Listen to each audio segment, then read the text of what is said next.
Hey, salut tout le monde, content de vous retrouver pour cette vidéo. Alors, voici ce qu'on va faire pour les prochaines semaines. On va faire des zooms avec des enfants. Ils sont pas du tout au courant que je vais les appeler. Et au travers de ce zoom-là, je vais prendre bien sûr de leurs nouvelles, mais je vais également leur poser une question spéciale qui est est-ce qu'ils ont une histoire qu'ils préfèrent dans la Bible? Parce que je vais consacrer des vidéos, des vlogs sur ces histoires. Je vais mettre mon déguisement d'aujourd'hui et ensuite de ça, je vous présente les enfants. Bonjour. Ils s'appellent Léo et Arthur Normandin. J'ai bien hâte de débuter avec eux. Vous allez voir, ils sont vraiment le fun. Hey, salut Léo, salut Arthur. Jérémy, meilleur, je sais que c'est toi. Oh les gars, vous m'avez reconnu. Bon bah j'enlève la moustache et j'enlève la perruque alors. Bon, comment vous allez? On va bien. Qu'est-ce que vous faites de beau à la maison? On fait des devoirs, on joue aux jeux vidéo. C'est cool ça. Et comment ça se passe ces devoirs? Ben, ça se passe bien. Des fois, c'est un peu too much. Ça se passe bien à la maison? Ben, on mange un peu plus on fait un petit peu plus des affaires calmes. Ben, on fait de la trottinette, du vélo. Bon les gars, j'ai une petite question pour vous là. Est-ce qu'il y a une histoire que vous aimez vraiment dans la Bible? Ouais, j'aime beaucoup Moïse et Abraham. J'aime beaucoup David. Si je vous disais d'essayer de choisir une histoire que vous aimez vraiment tous les deux, ce serait laquelle? Abraham. D'accord Léo ou... Oui. Eh bien, je vous annonce que vous m'avez lancé un défi. Je vais raconter l'histoire d'Abraham au travers d'une vidéo que je vais faire le dimanche. Et en plus de ça, vous allez avoir la chance les gars, puisque vous allez pouvoir vous voir également dans la vidéo. Vous allez être des stars. On va passer à la télé? Yes, on est... Vous allez passer à la télé les gars. C'est parti! Perso, lorsque j'étais petit, moi l'image d'Abraham que j'avais c'était plutôt celle d'un vieux. Quoi? Tu veux ma photo? Ça vous donne une idée. N'empêche que la Bible parle de lui comme étant le père du peuple de Dieu et un véritable héros de la foi. Alors, c'est qui Abraham? C'était un vieux de 75 ans environ qui au début de son histoire ne s'appelait pas Abraham, mais s'appelait Abram, tout court, sans H. Et à qui Dieu avait fait la promesse de faire de lui le père d'une grande nation. Accessoirement, Dieu lui promit aussi à lui et à sa descendance une terre qui ne lui appartenait même pas à l'époque, qui s'appelait Canaan. Tout ce qu'Abraham avait à faire, c'était quitter son pays natal et faire confiance à Dieu pour la suite. Plutôt facile. Pas sûr. N'empêche que c'est ce qu'Abraham fit et Dieu fut avec lui. Seulement, il y avait un léger problème. Abraham et Sarai, sa femme, devenaient de plus en plus vieux et ils n'avaient toujours pas d'enfants. Pourtant, Dieu avait promis à Abraham qu'il serait le père d'une grande nation. Et ça prend des enfants pour ça, non? Abraham et Sarai commençaient un petit peu à désespérer à ce sujet. Mais Dieu renouvela sa promesse envers Abraham et conclut avec lui une alliance. Par la même occasion, Dieu en profita pour changer leur prénom. Abraham devint Abraham et Sarai devint Sarah. Alors je sais, oui, ça fait un petit peu bizarre, mais à l'époque, ça se faisait. En tout cas, on va se le dire, pour eux, ça n'a pas été si pire. Crois-moi que quand ça arrivait, tu priais pour avoir un nom plutôt cool. Jérémy. Tu ne t'appelleras plus Jérémy. Yes! J'ai toujours voulu avoir un prénom plus cool. Espérons que ce soit un prénom de guerrier, genre Thor ou Ronan. Tu répondras dorénavant au nom de... Camille. What? Une fois l'alliance conclue, Dieu annonça à Abraham et Sarah qu'ils allaient devenir papa et maman d'un petit garçon.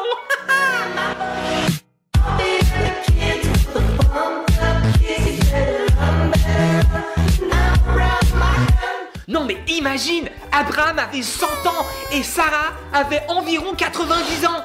Ça paraissait plutôt impossible. Mais y a-t-il quelque chose de trop extraordinaire pour l'Éternel? Non! Non! Et finalement, Sarah accoucha d'un beau petit garçon qu'ils appelèrent Isaac. Et là, je ne peux pas m'empêcher de remercier le ciel qu'Isaac ne soit pas né à notre époque. J'ai mal, rien que d'imaginer Abraham et Sarah aller chercher leur fils à la fin de l'école. Hé, Isaac, fiston! Tu connais ce vieux? Ouais, peut-être. Allez, fais pas ton timide, c'est papa. Non mais c'est ok. Non, c'est bien. Crois-moi que rendu là, t'es mieux de faire l'école à la maison. Bref, après cela, toute la famille vécut heureuse avec beaucoup d'enfants. N'importe quoi. Ouais, pas vraiment. Quelques années plus tard, Dieu mit Abraham à l'épreuve en lui demandant quelque chose de complètement fou. Une affaire de dingue. Un truc vraiment capoté. Abraham, Oui, Seigneur. prends ton fils Isaac, ton unique fils, celui que tu aimes, et offre-le-moi en sacrifice.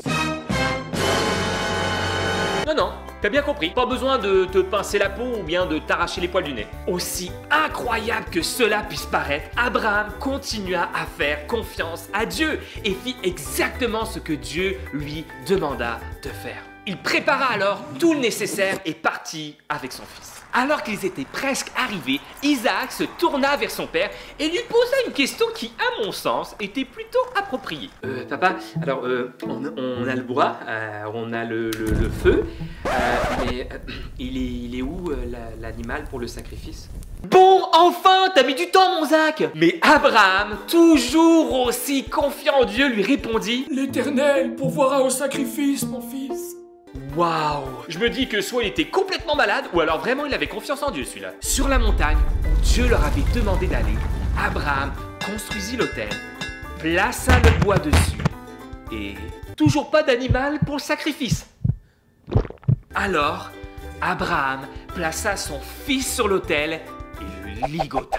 Et c'est là que je vous fais part d'une question que je me suis toujours posée. Comment Isaac a bien pu réagir? En tout cas, j'ai vraiment du mal à croire que ça ressemblait à ça. Tout va bien, fiston? Les cordes sont pas trop serrées? Alors écoute, non, je te dirais que c'est plutôt confortable. Bon bah, c'est le moment, hein papa?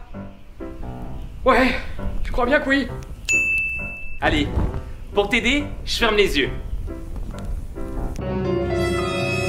Abraham, le balance. Couteau dans les airs.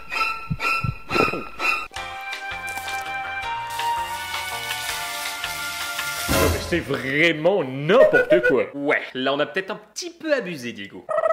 Mais une voix se fit entendre du ciel. Abraham, ne fais aucun mal à ton enfant. Je sais maintenant que ta confiance en moi est complète, puisque tu ne m'as pas refusé ton propre fils.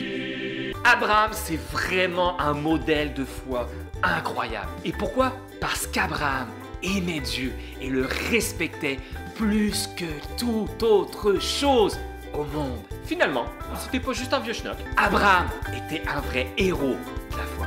Si tu n'as pas tout suivi de ce que nous avons vu aujourd'hui, voici la Minute Olaf.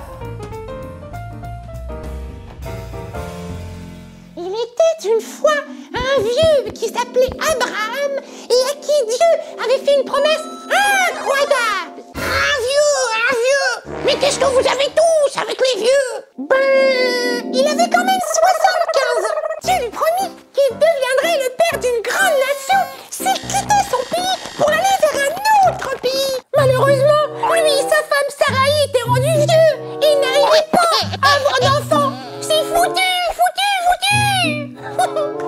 Y a-t-il quelque chose de trop extraordinaire pour moi? Alors, pif, paf, pouf, le bébé était là. Ah oui, entre-temps, Abraham devint Abraham et Sarai, Sarah. Ouais, je sais, c'est un petit peu bizarre, mais une épreuve terrible attendait Abraham pour éprouver sa foi. Abraham, offre-moi ton fils en sacrifice. Quoi?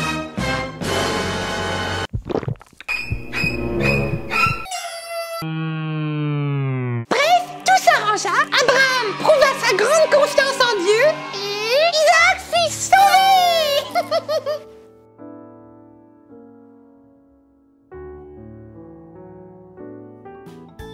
Lève-toi, bouge ton corps, parce que ça va être le temps de louer Jésus!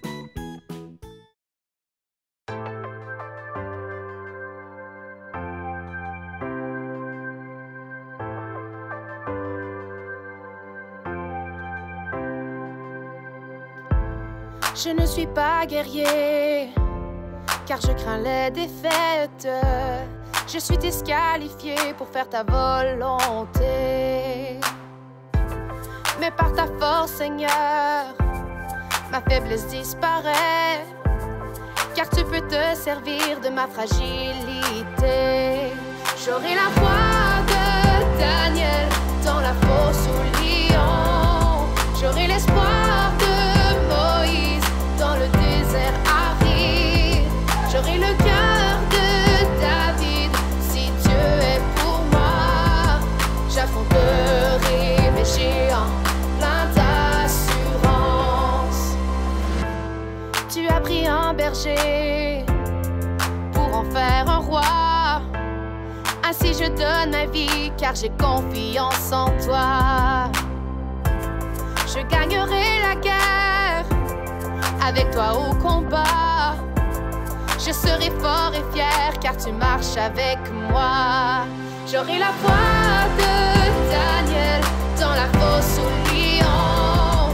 J'aurai l'espoir de Moïse dans le désert aride. J'aurai le cœur de David si Dieu est pour moi. J'affronterai mes géants plein d'assurance. Je ferai trembler les murs par mes chants. Je poursuivrai jusqu'à ce qu'ils s'effondrent. Je me lèverai quand tu m'appelles. Jésus, Jésus, je ferai trembler les murs par mes chants. Je poursuivrai jusqu'à ce qu'ils s'effondrent. Je me lèverai quand tu m'appelles. Jésus, j'aurai la foi de Daniel dans la fosse au lion. J'aurai l'espoir de Moïse dans le désert aride. J'aurai le cœur de David si Dieu est pour moi.